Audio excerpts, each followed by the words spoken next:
আজ শনিবার 15ই জ্যৈষ্ঠ 2026 সালের 30শে মে। মেষ রাশি, মেষ লগ্ন, এরিস সাইনের জাতক জাতিকাদের আজকের দিনটি কিন্তু এক কথায় বেশ কাটতে চলেছে।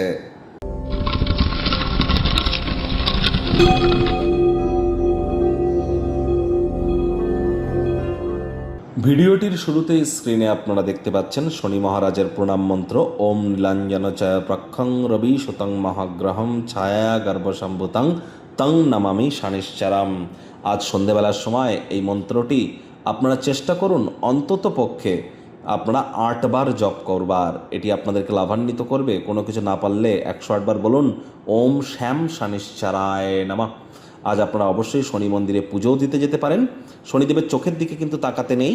আপনারা একটা পুরনো জুতো জোড়া পরে মন্দিরে পুজো দিতে যান। আর পুজো দিতে যাওয়ার সময় আপনারা কালো তিল, সরিষার তেল, নীল রঙের অপরাজিতা ফুল, কিছু গুড়, এবং কিছু ফল প্রসাদ, 5 রকম ফল মিষ্টি, এগুলি আপনারা নিয়ে যান এবং একটি নীল রঙের মোমবাতিও নিয়ে যান। এগুলো নিয়ে গিয়ে পুরোহিতকে দিয়ে নিজের নামগোত্র ধরে পুজো দিন। তারপর শনিদেবের কোড়ে আঙুলে আপনারা সরিষার তেল ঢালুন, ধূপ বাতি আপনারা ওখানে জ্বালিয়ে নিজের মনস্কামনাকে আপনারা জ্ঞাপন করুন। শনির যেই মন্ত্রটি বা বীজ মন্ত্রটি আপনারা 108 বার জপ করুন, করে মনস্কামনাকে জ্ঞাপন করুন। তারপরে জুতো জোড়া যে দুটি পরে গিয়েছিলেন সে দুটি ওখানে ছেড়ে রেখেই চলে আসুন। ইদার খালি পায়ে অথবা নতুন জুতো পরে। পুরনো জুতো জোড়ার যেন আর খোঁজ আপনারা নেবেন না। আবারও বলছি, শনিদেবের চোখের দিকে তাকাবেন না। আজ সরিষার তেল বেগুন খাবেন না। সরিষার তেল বেগুন লবণ লোহা এগুলি যেন কিনবেন না। সাদা রঙের বস্ত্র পরিধান করবেন না। বাড়িতে পুরনো কোনো ঘড়ি বা পুরনো কোনো ছাতা বা পুরনো কোনো চামড়ার জিনিস বা পুরনো কোনো যদি তালা থেকে থাকে সেগুলিকে ইদার ফেলে দিন অথবা রিপেয়ার করুন। ভাগ্য মিটারাজ আপনাদের বলছে 7 আউট অফ 10 ভাগ্য আপনাদের অনুকূলেই থাকবে।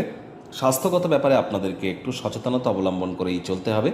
কায়িক পরিশ্রমের কারণে শরীরে ক্লান্তি আপনারা অনুভব করতেই পারেন। ওজন বুঝে ভোজন গ্রহণ করুন। রাস্তাঘাটে সাবধানে গাড়ি ঘোড়া চালান। কোনো প্রকার নেতিবাচক অনুভূতির আশ্রয় ভুলেও যেন গ্রহণ করবেন না। হতাশা কিন্তু গ্রাস করতেই পারে। কোনো স্থানে যাত্রা, ভ্রমণ, দূরযাত্রা বা লং ডিস্টেন্স জার্নি আপনাদের এ সময় মাস্ট কিন্তু অ্যাভয়েড করা উচিত। অর্থ সংক্রান্ত কোনো না কোনো সমস্যার সমাধানের প্রাপ্তি আজ আপনারা করতেই পারেন। আয় ইনকাম বাড়বে। আর্থিক সুযোগ সুবিধা অর্জন করতে পারেন। নতুন উদ্যোগ পরিকল্পনা নির্মাণ কার্যের শুরুয়াতও আজ করা যেতেই পারে। চাকরিজীবীদের অফিসে কম কথা বলে কাজ বেশি করতে হবে। মনের থেকে মস্তিষ্ককে বেশি দাম দিতে হবে। কোনো প্রকার অফিস পলিটিক্স বা গসিপিংয়ের অংশ যেন হবেন না। রাজনীতিবিদদের জনসংযোগ বৃদ্ধি করা ছাড়া কোনো প্রকার গতি কিন্তু নেই। আজ আপনার অফিস কলিগ বা সহকর্মীদের সাথে সন্ধ্যেবেলার সময় যদি সময় কাটান তাহলে দিনের শেষে উপলব্ধি করবেন সময় নষ্ট হয়েছে আর কিছুই নয়। বিদ্যার্থীরা যে কোনো প্রকার পরীক্ষা প্রতিযোগিতায় সফলতা প্রাপ্তি করবেন। উচ্চশিক্ষার জন্য যারা বিদেশ যাত্রার কথা ভাবছিলেন ভাগ্যদেবীও আজ আপনাদের পক্ষেই আছেন। সন্ততি থেকে থাকলে তারাও তাদের কৃতিত্বের দ্বারা আপনাদেরকে গর্বিত অনুভব করাবে।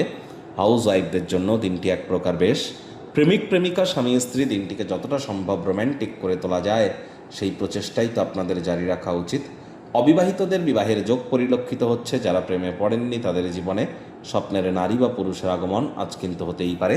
একটু প্রচেষ্টা আপনাদেরকেও করতে হবে।